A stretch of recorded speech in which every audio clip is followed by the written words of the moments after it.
A divisão de recursos do petróleo. É a riqueza do pré-sal e os senadores definem hoje o destino de mais de 100 bilhões de reais que vão ser arrecadados em leilão. Pensão para crianças com microcefalia. Ministro da Cidadania vem ao Congresso e diz que o governo pretende aprovar a medida provisória sobre o assunto sem modificações. E o ensino domiciliar. É um direito dos pais prover a educação formal dos filhos, dentro de casa, fora de uma escola. Comissão de Direitos Humanos vai debater o assunto. Hoje é terça-feira, 15 de outubro, e o Senado Notícias começa agora.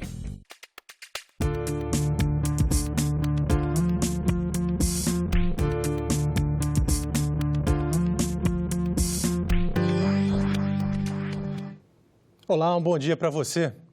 Em audiência pública interativa nesta segunda-feira no Senado, o ministro da Cidadania defendeu a medida provisória que prevê pensão especial para as vítimas do Zika vírus. Entidades e mães querem mudança nos prazos e critérios para o benefício. A medida provisória editada pelo governo, em análise por uma comissão mista no Congresso, prevê um salário mínimo mensal para cada criança com microcefalia nascida entre 1º de janeiro de 2015 e 31 de dezembro de 2018. As entidades que lutam pelos direitos das vítimas do Zika vírus querem mudar o texto da MP, substituindo o termo microcefalia por outro conceito mais abrangente, capaz de contemplar sequelas e sintomas além desse. Nós queremos o que é o melhor para os nossos filhos e para a gente, né? Que mude esse nome de microcefalia para síndrome congênita, né? Porque o meu filho não tem a microcefalia, ele tem a síndrome congênita do Zika vírus. Ele tem atraso psicomotor, não senta, não anda, não fala, mas a microcefalia que em si, que é esteticamente a cabecinha pequena, ele não tem. Para os críticos da proposta, o período coberto pela pensão especial não deveria ter limite, pois o vírus ainda está presente e causando danos em recém-nascidos.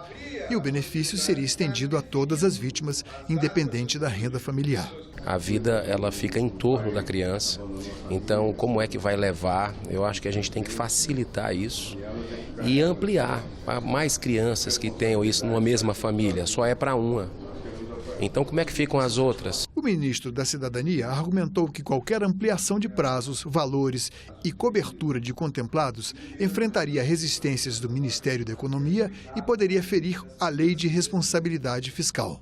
Na medida que o governo abre a porta para dar um primeiro passo importante que as mães não tinham, que as famílias não tinham, e que passaram 2 governos com epidemia de Zika vírus e que não fizeram, né? Nós temos a oportunidade de dar um passo importante agora. Eu acho que o mais importante é que a gente aprove logo a medida para que as mães possam... E vamos apresentar um projeto, viu, Geraldo, juntos aqui, na Câmara, apresente outro, para a gente debater mais alguma coisa. Mas mais vale um pássaro na mão, eu aprendi isso, do que 2 voando. E pode ser apresentado hoje o relatório sobre essa medida provisória que vimos aí na reportagem. A reunião está marcada para as 2h30 da tarde. Vamos então conversar ao vivo com a repórter Isabela Dutra, que tem mais informações. Bom dia, Isabela. Bom dia, Tiago. Bom dia a todos. Como foi visto na reportagem, a medida provisória cria uma pensão vitalícia de um salário mínimo para as crianças que nasceram com microcefalia causada pela infecção do Zika vírus entre janeiro de 2015 e dezembro de 2018. O senador Isalci Lucas é o relator da matéria. Senador, o senhor vai apresentar o seu relatório hoje? Olha, o plano de trabalho está previsto, a leitura do relatório hoje e a votação amanhã. Mas a gente está negociando com o governo, né? Se a gente conseguir avançar, eu não tenho nenhuma dificuldade de prorrogar a leitura para amanhã e tentar votar amanhã mesmo, né? Mas queremos ainda conversar um pouco com o governo, nós queremos avançar na proposta. Evidente que a MP ela foi criada para facilitar as pessoas a poderem trabalhar sem perder o BPC, né? Hoje eles recebem o BPC, mas se tiver uma renda extra, eles perdem esse benefício. E o objetivo da medida, ela inclusive sem impacto orçamentário, financeiro, ela possibilita, não é, dar a pensão vitalícia, possibilitando as pessoas trabalharem sem perder o BPC. Que pontos são esses que ainda vão ser negociados com o governo? Por exemplo, nas 3 audiências públicas que aconteceram aqui, as mães pedem para que esse prazo seja ampliado. Quer dizer, não só para crianças que nasceram até dezembro de 2018, mas as que nasceram esse ano. É possível? Olha, nós estamos conversando com o governo, né, no Ministério da Economia.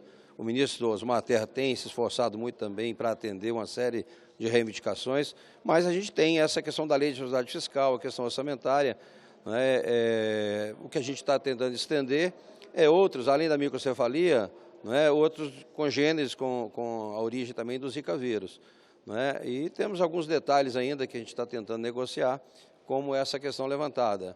Mas tem a questão do impacto fiscal, essa é o grande desafio da negociação com o Ministério da Economia.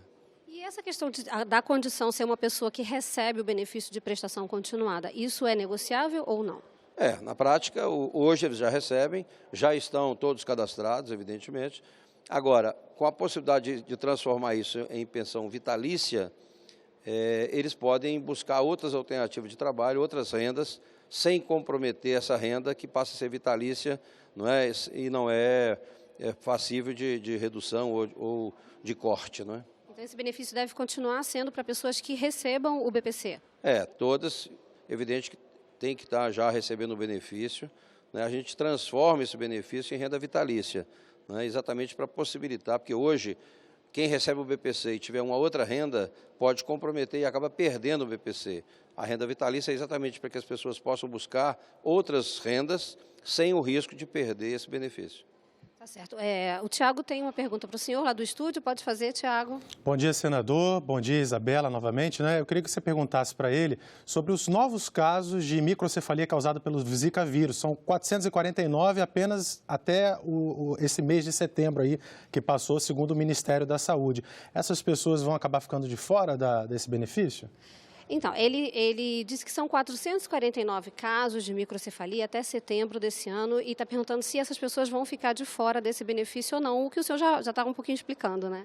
Na prática é o seguinte, o governo, no período de 2015 a 2017, reconheceu que foi uma epidemia, inclusive a Organização Mundial de Saúde. Então, nesse período de 2015 a 2017, houve essa epidemia. Então, a medida visa exatamente... reconhece essa falha do governo anterior, que não deu atenção a isso, e quer corrigir essa epidemia. E, evidentemente, como muitos poderiam estar grávidos naquele momento, estendeu até 2018. Então, esse período que está sendo contemplado é exatamente o período que o governo reconhece, inclusive a Organização Mundial de Saúde, como uma epidemia. Fora disso, né, está fora da medida provisória. E por isso é que nós estamos conversando e pretendo conversar ainda mais hoje com o Ministério da Economia, para ver se a gente consegue avançar um pouquinho mais, apesar que já é um grande avanço, né? É o primeiro passo para a gente poder realmente continuar ajudando. E a gente entende perfeitamente da necessidade, da urgência, da relevância desse tema, que realmente a gente vê as mães, né, praticamente ficam por conta dos seus filhos, muitos delas, inclusive, os pais abandonam a família, aí cria mais dificuldade ainda. Então, o tema é bastante sensível e a gente precisa reconhecer realmente essa iniciativa do governo de, neste momento, com questão orçamentária, dificuldade financeira, o governo, então, manda essa medida para cá e a gente tem a obrigação, inclusive, de negociar e tentar avançar um pouco mais. Certo, então ainda podemos esperar alguma novidade até amanhã, não é, senador? Eu que já há uma tendência de a gente adiar para amanhã, tendo em vista que a gente está negociando ainda com o governo a possibilidade de fazer alguma coisa a mais. Tá certo. Muito obrigada, senador. Bom dia para o senhor. Tiago. Obrigado, Isabela. O projeto que divide parte dos recursos do pré-sal com estados e municípios está na pauta de hoje da Comissão de Assuntos Econômicos. A reunião começa às 10 horas e a expectativa é que a matéria siga ainda nesta terça para a votação no plenário. Essa tramitação deve possibilitar a análise em segundo turno da reforma da Previdência. Entenda o porquê na nossa reportagem. Em 2010, a Petrobras assinou contrato com a União para explorar 5 bilhões de barris de petróleo na camada pré-sal. A empresa pagou quase 75 bilhões pelo direito de extrair o petróleo. Novas sondagens mostraram que a capacidade da reserva é bem maior, cerca de 10 bilhões de barris a mais. E é esse excedente que será licitado no mega leilão marcado para o dia 6 de novembro. Endividados, governadores de vários estados reivindicam parte desse dinheiro. Importante para a economia, importante também porque gera receitas para a União, para a Petrobras, receitas para estados e municípios. A estimativa é de que sejam arrecadados cerca de 106,56 bilhões de reais com a venda do direito de exploração dos barris de petróleo a mais. Desse total, 33,6 bilhões ficarão com a Petrobras para compensar a revisão de contrato. A União ficará com cerca de 49 bilhões. 15% do total, cerca de 11 bilhões, serão repassados aos estados. 2/3 seguindo os critérios de distribuição do FPE, Fundo de Participação dos Estados, e 1/3 seguindo os parâmetros de ressarcimento por perdas com a Lei Candir. O Rio de Janeiro, estado onde estão as reservas, terá 2 bilhões a mais.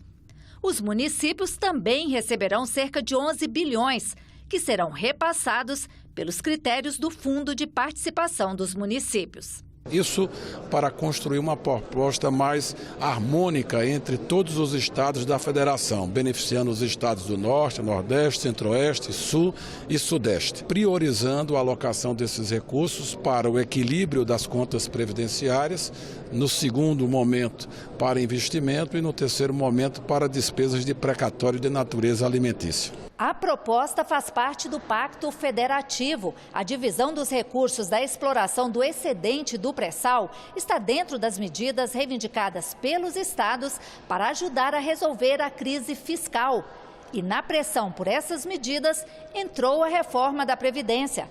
É uma condição imposta por senadores de vários estados para votar a reforma em segundo turno. O gesto da Câmara dos Deputados de, num acordo com o Senado, entendendo que no país nós somos um sistema bicameral e é preciso que haja sempre esse diálogo da Câmara e do Senado, em ter votado em regime de urgência a sessão onerosa, inclusive beneficiando mais os estados do Norte, do Centro-Oeste, do Sul e do Sudeste, faz com que agora nós tenhamos condições de avançar rapidamente nas duas pautas. Sessão onerosa, terça-feira de manhã na CAI, à tarde no plenário. E reforma da Previdência, cumprindo-se todos os prazos regimentais, sem quebra de interstício, será votado no dia 22, no período da tarde, no plenário do Senado Federal. E sobre esse assunto, vamos conversar com a repórter Edinalva Ferreira, que tem as últimas informações. Bom dia, Edinalva. Bom dia, Tiago. Olha, esse projeto que divide os recursos do excedente do pré-sal com estados e municípios, ele só entrou na pauta da Comissão de Assuntos Econômicos no início da noite de ontem, mas essa votação já estava prevista, ela faz parte do acordo feito pelos líderes com os presidentes das duas casas na semana passada. Pelo Twitter, o líder do governo, senador Fernando Bezerra, confirmou essa votação e ressaltou que os recursos deverão ser usados exclusivamente para o equilíbrio das despesas previdenciárias e para investimentos. O senador Omar Aziz, que é o presidente da CAI, é também o relator da matéria. Até agora, ele não disponibilizou o parecer dele, mas a gente sabe que a intenção é não fazer mudanças, é manter esses critérios de distribuição dos recursos, até para que a matéria não tenha que voltar para a Câmara e também para garantir que os repasses sejam feitos ainda este ano. Como a gente sabe, Tiago, essa votação ela é importante para a votação da reforma da Previdência em segundo turno. A votação está prevista para o dia 22, como a gente viu aí a senadora Simone Tebet falando, mas hoje à tarde tem reunião de líderes e nada impede que isso mude. É nessa reunião que os senadores definem a pauta de votações desta semana. Voltamos com você, Tiago. Ok, Edinalva, muito obrigado. E outras comissões também vão se reunir hoje. Vamos conferir. Às 10 horas, na Comissão de Agricultura e Reforma Agrária, audiência pública sobre os avanços no apoio técnico aos produtores de cacau. Às 11 horas, na Comissão de Educação, está na pauta projeto que define a cidade de Belém do Pará como a capital nacional do açaí.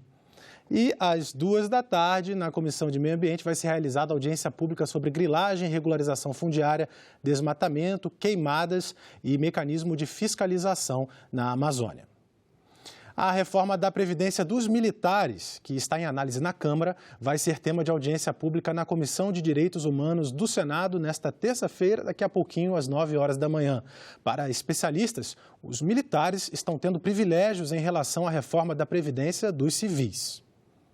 O projeto de reforma da Previdência dos Militares foi encaminhado pelo governo à Câmara dos Deputados em março. A proposta aumenta de 30 para 35 anos o tempo de serviço necessário para que militares do Exército, Marinha e Aeronáutica passem a inatividade. A alíquota de contribuição sobe de 7,5% para 10,5% de forma escalonada em 3 anos a partir de 2020. Acaba a isenção de pensionistas e estudantes das escolas preparatórias e de graduação das Forças Armadas. A economia prevista com as medidas chega a 97,3 bilhões de reais em 10 anos. Mas o texto também promove reajuste de soldos, além de criação e alteração de adicionais e ajudas de custo, gerando uma despesa de 86,8 bilhões em uma década. Assim, a economia efetiva com a reforma da Previdência dos militares cai para 10,5 bilhões em 10 anos.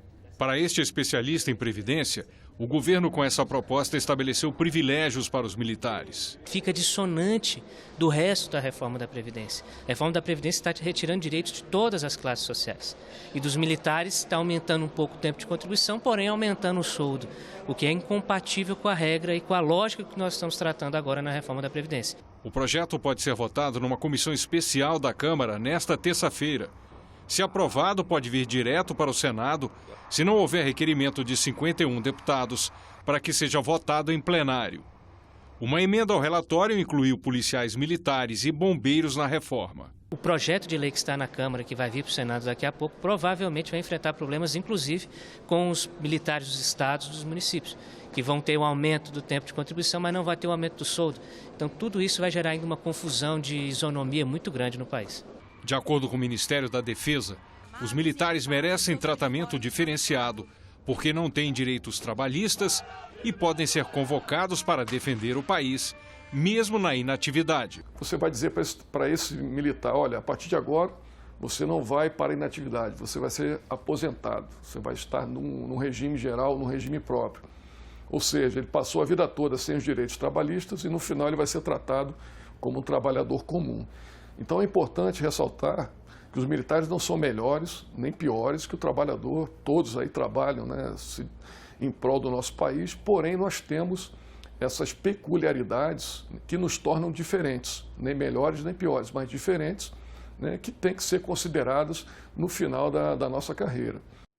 Os brasileiros são obrigados a matricular os filhos na escola assim que eles completam 4 anos de idade.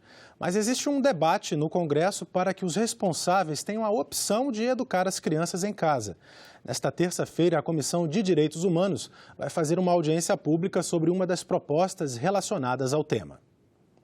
O projeto é do senador Fernando Bezerra Coelho. Ele trata da educação domiciliar, ou homeschooling, e está em discussão no Senado desde 2017.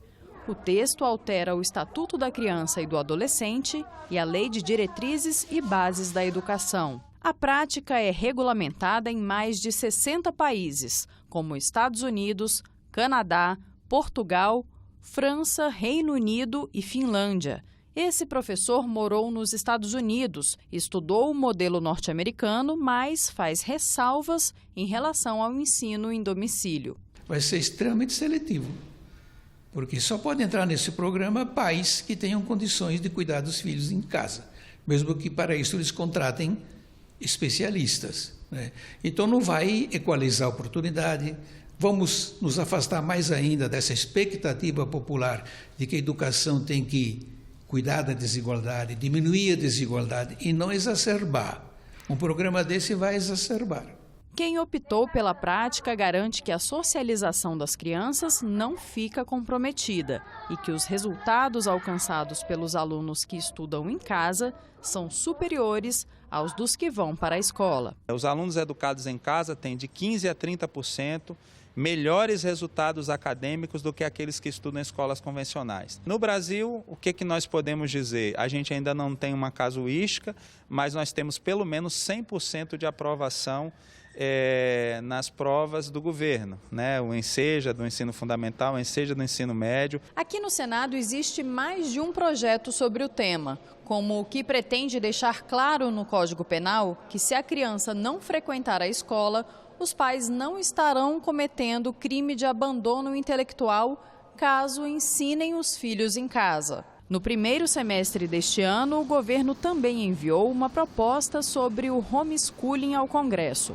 O texto, que está sob análise da Câmara dos Deputados, cria uma plataforma virtual vinculada ao Ministério da Educação, em que os pais ou responsáveis vão poder matricular os filhos. A previsão é de que os estudantes façam anualmente uma única avaliação para comprovar o aprendizado. Não é fácil, não é? É um custo maior, mas a família tem como, não ela mesma dando a educação, é evidente que eles têm, pode ser professor particular, tem uma série de pré-requisitos. O mais importante é que o aluno será submetido às avaliações normais. Às vezes tem muitos alunos deficientes, pessoas que não têm atenção hoje das escolas e que precisam realmente de uma atenção especial.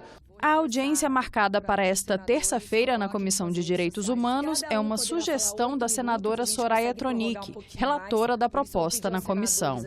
Na opinião do presidente da CDH, esse é um assunto que precisa de muita discussão e cuidado. Um dos argumentos, que é um argumento também sólido, que é fundamental o convívio da criança com outras crianças. Já outros dizem que a criança em casa, os pais com uma série de atividade, terão mais tempo para educá-los, desde que haja a devida fiscalização, uma fiscalização severa. As famílias mais abastadas, os mais ricos, é normal que tenham mais capacitação e possam contratar um mestre para dar aula em casa para os seus filhos. Mas os pobres...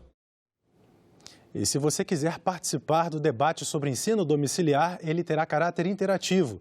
Dúvidas, críticas e sugestões podem ser enviadas pelo portal e-Cidadania ou pelo telefone do Alô Senado 0800 61 2211 com ligação grátis de todo o Brasil. Um debate sobre a produção de cacau, especificamente sobre a assistência técnica que pode ser oferecida aos produtores para que a atividade renda ainda mais. O tema vai ser discutido hoje, a partir das 10 horas, na Comissão de Agricultura e Reforma Agrária. E aqui no estúdio, nós recebemos o presidente da Associação dos Municípios do Sul, Extremo Sul e Sudoeste da Bahia, que também é prefeito de Firmino Alves, Aurelino Moreno da Cunha Neto, e também Wilson Lopes, da Comissão Executiva do Plano da Lavoura do Cacau. Eles vão participar da audiência pública e estão aqui conosco para falar um pouquinho sobre este assunto. Prefeito, gostaria de começar com o senhor. Hoje, na sua região, você que é representante dos municípios ali do extremo sul da Bahia, qual é o peso que o cacau tem na economia local? Bom dia, TV Senado, bom dia a todos os telespectadores da TV Senado. Olhe bem, é um peso muito grande, a nossa região cacaueira ali é uma região que gerou muito, a lavoura cacaueira gerou muito emprego e renda para toda essa região. Então, a gente não pode deixar, a gente está muito preocupado, a MURC, juntamente com os prefeitos associados, são 36 prefeitos da nossa associação e todos esses 36 municípios são produtores de cacau. Então, está todo mundo preocupado, a gente quer pedir ajuda aos prefeitos, né, para que a gente possa juntos se unir mais, para que a gente possa fortalecer mais a nossa região, no caso a CEPLAC, né, que está passando por uma situação difícil, né, doutor Wilson?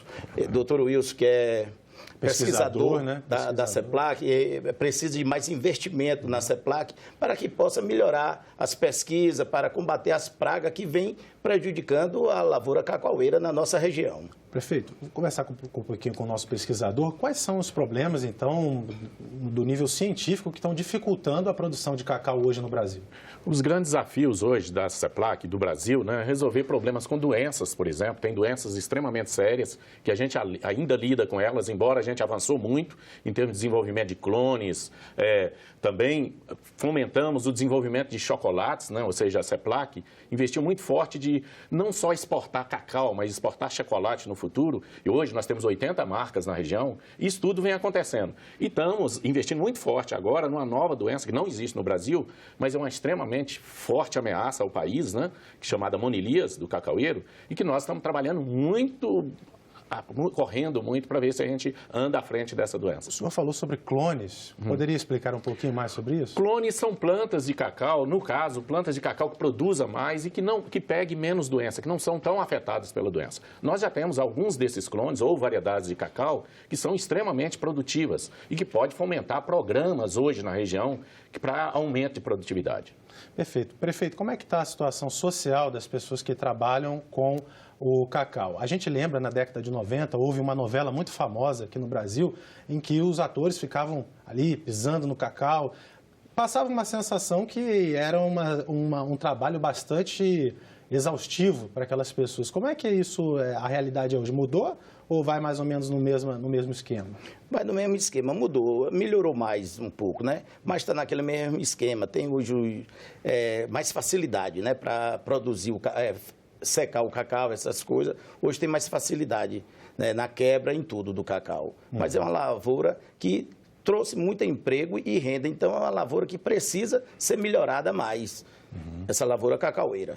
Agora, pesquisador, vamos falar sobre a queda da produção, né? O Brasil chegou a ser o principal exportador de cacau do mundo, nessa mesma década que eu mencionei antes, década de 90. Hoje, estamos no 7º lugar. O que aconteceu? Foram os outros países que se tornaram mais competitivos ou o Brasil parou no tempo? Não, nós tivemos um desastre, uma doença que chegou à região e causou a perda de produção de 75% da produção brasileira, ou seja, nós caímos de 400 mil toneladas por ano para 100 mil toneladas em poucos anos.